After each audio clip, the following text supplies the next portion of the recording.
CBSE class 12 maths हमारा chapter है probability और हम सीबीएसई के प्रीवियस ईयर क्वेश्चंस कर रहे हैं। हमारा टॉपिक 2 है multiplication theorem and independent events.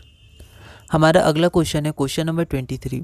A and B throw a pair of dice alternately till one of them gets a total of 10 and wins the game. Find their respective probabilities of winning if A starts first. यह question all India 2016 में 4 marks का आया था। आप चाहें तो एक बार पिछली वीडियो में क्वेश्चन नंबर 12 देख लीजिएगा, वो भी सिमिलर था, ठीक है, पर उसमें अलग अलग थे। ए जीतेगा अगर उसको 7 आया सम और बी जीतेगा अगर 10 आया, है ना। तो एक बार चाहें तो आप ये क्वेश्चन पहले देख सकते हैं। इस क्वेश्चन में दोनों को एक ही सम लाना है 10, जो पहले लाया वो जीत जाएगा। और find their respective probabilities of winning if A starts first. यह क्वेश्चन ऑल इंडिया 2016 में 4 मार्क्स का पूछा गया था। एक बार आप इस क्वेश्चन को ट्राई करिए, फिर हम लोग आगे बढ़ते हैं। तो फिर से सैम्पल स्पेस यहाँ पर 36 हो जाएगा 2 डाइस के लिए, ठीक है। यहाँ डाइसेस नहीं, आप सिर्फ डाइस लिख सकते हैं ऐसा हटा के, है ना, क्योंकि डाइस है, ठीक है। Let E is equal to event of getting a total of 10, ठीक है। तो ई हमने एक इवेंट माना कि हमारे पास टोटल 10 आ जाए, तो उसके कितने ऑब्जर्वेशन हो सकते हैं, फेवरेबल आउटकम तो 3 हो सकते हैं, हमने देखा था। तो एन ऑफ ई 3 हो जाएगा, एन ई। प्रोबेबिलिटी कितनी हो जाएगी, तो 1/12 हो जाएगी। और नॉट ई 10 नहीं आया, उसकी प्रोबेबिलिटी कितनी हो जाएगी, तो 11/12 हो जाएगी, कॉम्प्लीमेंट है, ठीक है। अब probability of A getting 10 is equal to probability of B getting 10, ठीक है। तो प्रोबेबिलिटी क्या होगी कि ए को 10 मतलब ए 10 आ जाए तो 1/12 सेम होगी दोनों के लिए, ठीक है। ए पासा फेंके उसका 10 आ जाए, उसकी प्रोबेबिलिटी 1/12 है। और पी पासा फेंके उसका 10 आ जाए तो उसकी प्रोबेबिलिटी भी आपकी 1/12 है ना, कोई दिक्कत नहीं है। दोनों की 1/12 है क्योंकि 10 आने की प्रोबेबिलिटी ही 1/12 है, ठीक है। तो पी ए बराबर P B is equal to 1/12 और पी नॉट ए बराबर P not B is equal to 1 - 1/12 is equal to 11/12। Question नहीं, क्वेश्चन तो 2 मान लिया, ठीक है। अब ए जीतेगा, तो ए कैसे जीतेगा, या तो पहली बार में ए जीत जाए, ठीक है, तो प्रोबेबिलिटी ऑफ ए, ठीक है। तो बी को मौका ही नहीं मिलेगा, ए जीत चुका है, ठीक है। या फिर क्या हो, पहले ए ना जीते बी भी नहीं जीते, क्योंकि ए को जिताना है। तीसरी बार में ए जीत जाए, यहाँ पर हम लोग पहला दूसरा तीसरा ले रहे हैं, तो पहला बार में एक, दूसरा मतलब बी, तीसरा मतलब फिर ए, चौथा बार मतलब फिर बी। पिछले क्वेश्चन में हमने चांस लेके थोड़ा समझा था कि पहली चांस में 2 बारियाँ थी, तो पहली चांस में ए को एक बारी मिलेगी, बी को एक बारी मिलेगी, तो एक चांस हुआ। दूसरी चांस में फिर ए को एक बारी, बी को एक बारी, ठीक है। वो एक तरीका था। एक तरीका ऐसे भी हो सकता है, जिसकी बारी है उसको पहला मान लो। जैसे पहले एक फेंका तो पहली बारी ए की, दूसरी बारी बी की, तीसरी बारी ए की, चौथी बारी बी की। तो इस समझने में कभी कभी कन्फ्यूजन होता है हमें, है ना, तो आप थोड़ा इस पर ध्यान दीजिएगा, है ना। तो पहली बार में ए नहीं जीता, दूसरी बारी में बी नहीं जीता, तीसरी बारी में ए जीत जाए, ऐसा भी हो सकता है क्योंकि ए को जिताना है। अब चौथी बारी में ए नहीं जीत सकता है, क्यों, क्योंकि चौथी बारी बी की है, तो बी को हारना पड़ेगा। फिर 5वीं बारी में ए जीतेगा, तो पहले ए नहीं जीते, अगर पहली बार में ए जीत गया तो वो तो कंसिडर कर लिया, तीसरी बारी में ए जीत गया वो भी कंसिडर कर लिया, 5वीं बारी में ए जीतेगा तो वो ये हो गया। ऐसे 7वीं 9वीं 11वीं बारी में ए जीतता रहेगा, ठीक है, क्योंकि ए को हमें जिताना है, ठीक है। अब क्योंकि ए और बी इंडिपेंडेंट इवेंट्स है, तो हम लोग फिर से प्रोडक्ट में इसको कन्वर्ट कर देंगे और फिर वैल्यूज पुट कर देंगे, ठीक है। अब यहाँ पर जैसे एक बात का ध्यान रखना, ये थोड़ा मिस्टेक हो जाती है कि 1 और 2 हमने इक्वेशन तो माना पर उसका यूज़ ही नहीं किया, ठीक है। तो ऐसा नहीं, हमें यूज़ करना है, तो आप यहाँ लिखिएगा फ्रॉम 1 एंड 2, ठीक है। तो यहाँ पर जब आप इसकी वैल्यूज़ पुट करिएगा तो आपका फिर से देखिएगा इनफाइनाइट सीरीज़ बनेगा। तो 1/12 है, तो आपको सब में 1/12 लाना है, तो 1/12 तो है। दूसरा टर्म क्या है, 11/12 का होल स्क्वायर, फिर 11/12 का होल पावर 4, ठीक है। तो इसमें क्या हो रहा है, पावर 2, फिर 4, फिर 6 ऐसे हो रहा है। 1/12 कॉमन लेंगे तो इनफाइनाइट सीरीज़ बन जाएगा। पहला जीपी सीरीज़, पहला टर्म हमारे पास 1 है, दूसरा टर्म क्या हो जाएगा, second term divided by first term, तो 11/12 का होल स्क्वायर। तो यहाँ पर आर हमारा हो गया 11/12 का होल स्क्वायर, ए 1 हो गया, और sum of infinite series of GP होता है a बाई 1 - आर। तो 1/12 इंटू 1/1 - आर, जो हमारा आर है 11/12 का होल स्क्वायर है, इसको हम लोग सॉल्व करेंगे तो हमारा आंसर आ जाएगा 12/23। Therefore probability of A winning is equal to 12/23 and probability of B winning is equal to 1 - 12/23 is equal to 11/23, जो हमारा रिक्वायर्ड आंसर है। हमारा अगला क्वेश्चन है question number 24।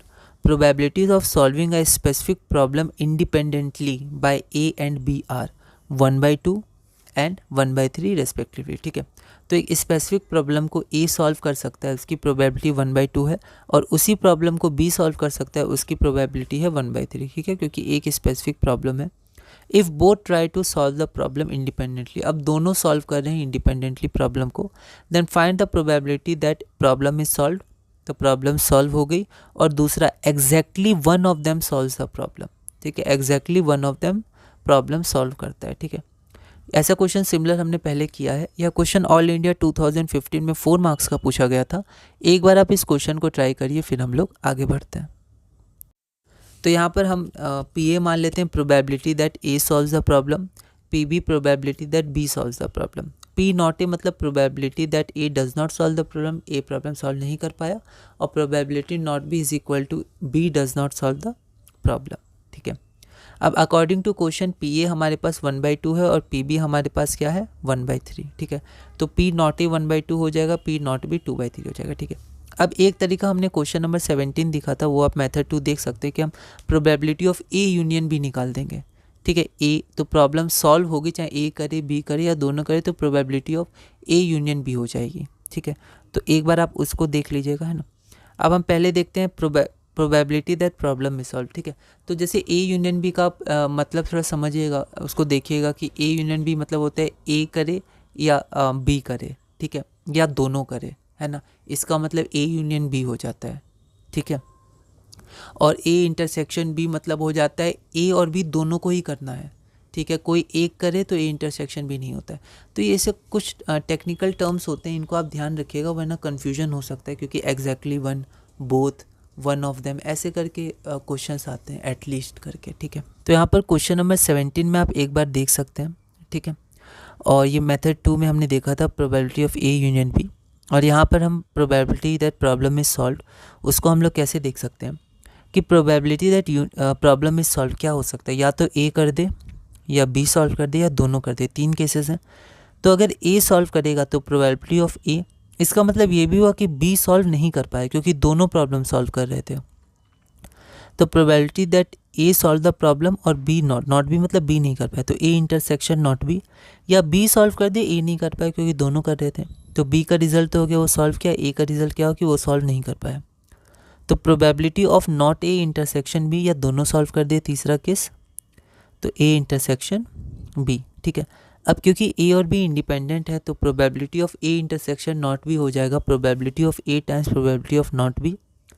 Probability of not A intersection B हो जाएगा probability of not A times probability of B, और probability of A intersection B हो जाएगा probability of A times probability of B, ठीक है। अब इक्वेशन 1 से हम लोग इन सब की वैल्यूज़ क्या करेंगे, पुट कर देंगे। तो जब पुट करेंगे तो हम आंसर हो जाएगा 2/3। तो प्रॉब्लम में सॉल्व, उसकी प्रोबेबिलिटी क्या होगी 2/3 होगी, है ना। अब exactly one of them solve the problem, तो exactly one of them solve the problem का क्या होगा, इसको हमें ध्यान से समझना है। Probability of A plus probability of B minus 2 times probability of A intersection B. 2 क्यों किया गया, तो हम लोग समझते हैं कि प्रॉब्लम सॉल्व होने की प्रोबेबिलिटी क्या है कि प्रॉब्लम सॉल्व हो गई है, ठीक है। तो मान लेते हैं ए है और ये बी है, ठीक है। तो प्रॉब्लम सॉल्व हो गई, तो या तो ये मान लेते हैं ए और बी है, तो प्रॉब्लम सॉल्व हो गई। क्वेश्चन नंबर 70 का पार्ट 1 आप देखिए, मतलब क्वेश्चन नंबर 70 में जो हमने 17 में किया था कि प्रॉब्लम सॉल्व हो चुकी है, उसका है ए यूनियन बी, ठीक है। तो प्रोबेबिलिटी को हम लोग एन से भी रिलेट कर सकते हैं, ठीक है, जो हम लोग सेट्स वेन डायग्राम में पढ़ते थे।